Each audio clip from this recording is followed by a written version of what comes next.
Salut à tous les amis, j'espère que vous allez bien. On débriefe le match de finale de Coupe du Monde entre l'Argentine et l'Espagne qui vient tout juste de se terminer. L'Espagne, champion du monde face à l'Argentine, victoire 1-0 contre les Argentins. C'était un match, on va en parler évidemment, difficile à voir parce qu'il a duré longtemps, mais en plus avec les pauses, la mi-temps qui a duré 30 minutes. Enfin, sacré bordel, mais on va parler du match, de ce que ça signifie également dans l'histoire du foot, de tout ce qu'on a pu voir ce soir. Bref, installez-vous tranquillement, likez, commentez, partagez, boostez la vidéo comme d'habitude pour soutenir le travail. N'hésitez pas à vous abonner sur mes différents réseaux sociaux, Twitter, YouTube, Twitch, etc. Alors on débute, on y va. Alors victoire, l'Espagne est championne du monde. Victoire contre l'Argentine 1-0 en prolongation, 106e minute. C'est Ferran Torres, à l'instar d'Iniesta il y a 16 ans. Donc dans les prolongations, là aussi, c'est l'équipe espagnole qui a fait la différence. Et on va pas se mentir, c'était un match quasiment à sens unique. Alors on le savait que l'Espagne allait avoir le ballon. Et honnêtement, je ne vais pas avoir un discours, on va dire, basique qui est évidemment de dire que l'Espagne a largement 3 étages supérieurs à l'Argentine. Non, on connaît l'Argentine, c'est une équipe qui joue défensivement lorsqu'elle n'arrive pas à avoir le ballon.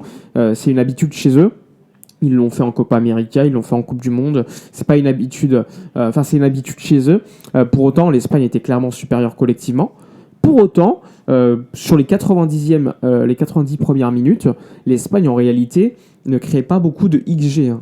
Il faut s'en rappeler, même si l'Espagne est bien supérieure, l'Argentine ne sort aucun ballon. On comprend que la technique défensive était présente. Hein. L'Argentine, vous l'avez vu, ils ont perdu leurs 2 défenseurs centraux, Romero, Lisandro Martinez sur blessure. Il y a aussi des changements des latéraux parce qu'ils étaient cramés. T'as même pas pu faire entrer un attaquant. Lautaro n'est pas rentré du match. T'as fait rentrer Giovanni, le fils Simeone aussi, parce que sur les côtés, ils étaient complètement morts. T'as pris un carton rouge aussi, juste avant la fin du match sur les 90 minutes.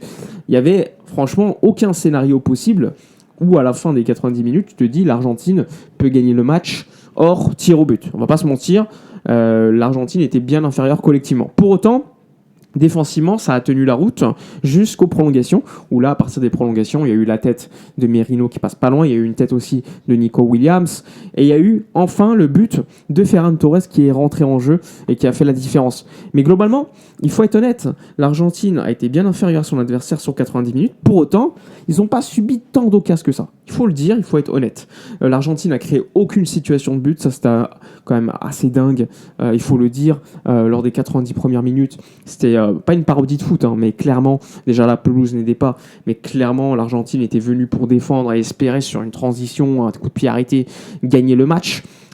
On peut dire que le football, entre guillemets, le beau football a gagné, parce que l'Espagne a créé du foot malgré tout, même si c'était soporifique sur les 90 premières minutes. Pour autant, c'est la meilleure équipe qui a gagné. On va pas se mentir, la meilleure équipe, quand je dis la meilleure équipe, c'est pas forcément l'équipe qui produit le meilleur jeu. Ce que je veux dire, c'est que l'équipe qui est la plus efficace dans les deux surfaces. Parce que l'Espagne a pris un but tout au long du tournoi. C'est une équipe qui encaisse très très peu de situations de but, alors que c'est une équipe qui a la possession, qui joue très très haut. En réalité, la seule équipe qui l'a mis en difficulté, c'est la Belgique, donc pour nos amis belges. Mais globalement, oui, la victoire espagnole est méritée, parce que moi, perso, j'ai une vision du football, du beau jeu. Pour autant, c'est pas passé loin en prolongation d'une égalisation, parce que tu as un sauvetage de Pau Cubarsí complètement dingue. Tu as eu aussi une frappe du fils Simeone qui passe pas loin au-dessus du cadre.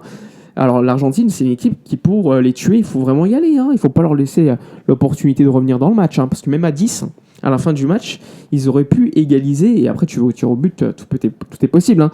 Et que l'Argentine, en fait, c'est tant que tu les as pas battus avec 2 buts d'écart, et encore, on a vu pendant la Coupe du Monde que ça veut rien dire, il faut être encore dans ton match.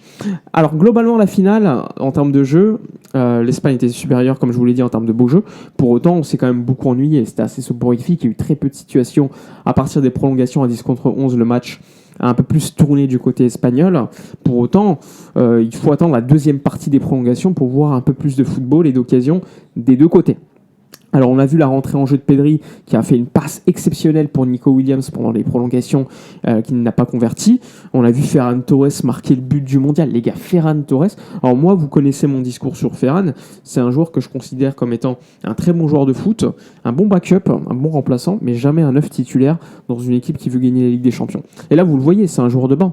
Il rentre en jeu Et il fait la différence, parce que ça reste un très bon joueur de foot, hein. Malgré ceux qui peuvent te dire il est nul, etc. Non, non, il n'est pas nul. C'est un très bon joueur de foot. Et aujourd'hui, il rentre dans l'histoire du football espagnol, parce que c'est lui qui donne la Coupe du Monde à la Roja, là, avec une belle passe de Nico Williams de la tête.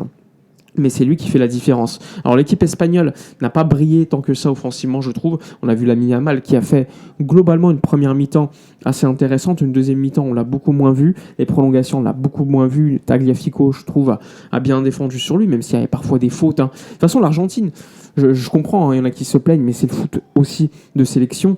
Pour gagner, souvent quand tu es moins fort techniquement, il faut que tu ailles au contact. Il faut que tu ailles au physique.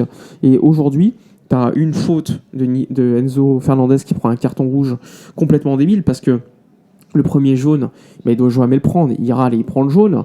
Et évidemment que Paredes, il est à la limite à chaque fois. Il y a eu un but refusé de l'Espagne sur une faute, un pisotón sur Otamendi. Pour le coup, sur le direct, je pensais qu'il n'y avait pas faute.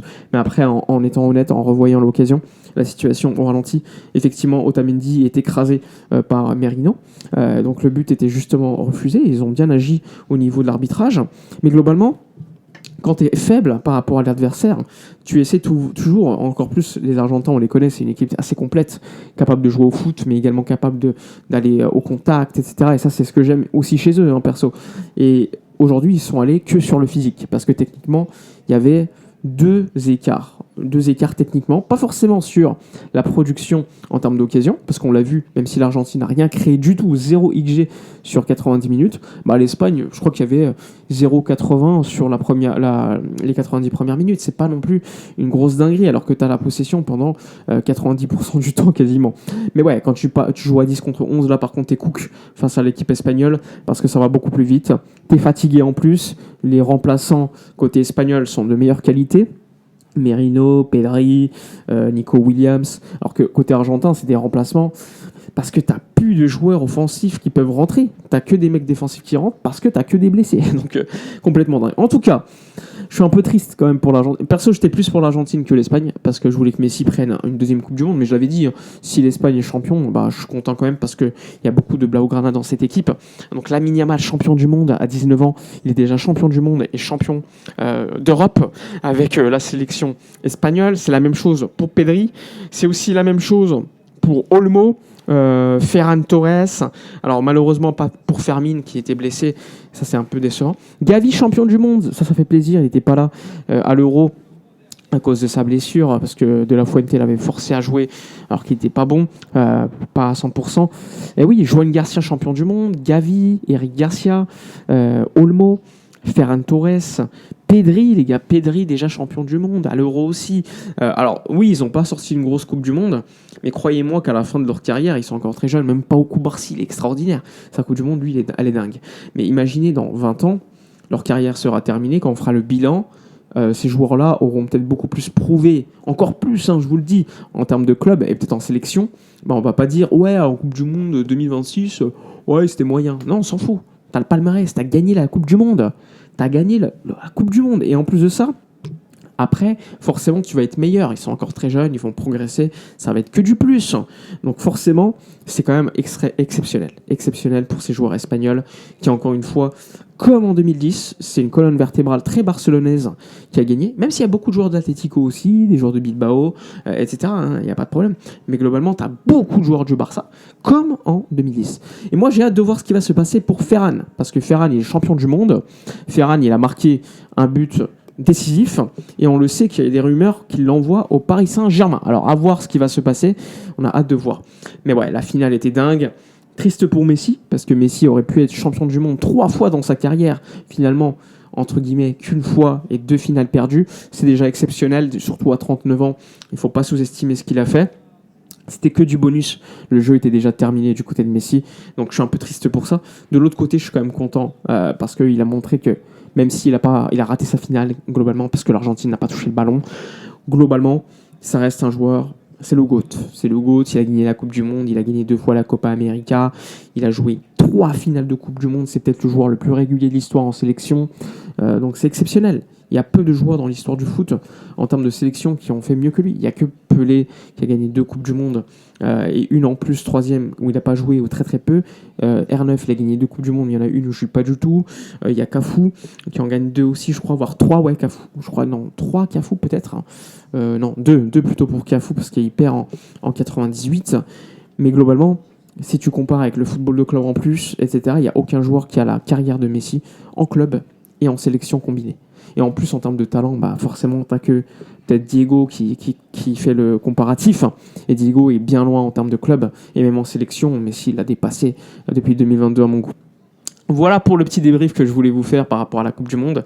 Dites-moi ce que vous avez pensé du match. Si vous êtes d'accord avec moi, likez, commentez, partagez. Moi, je vous dis à demain et à la prochaine. Ciao.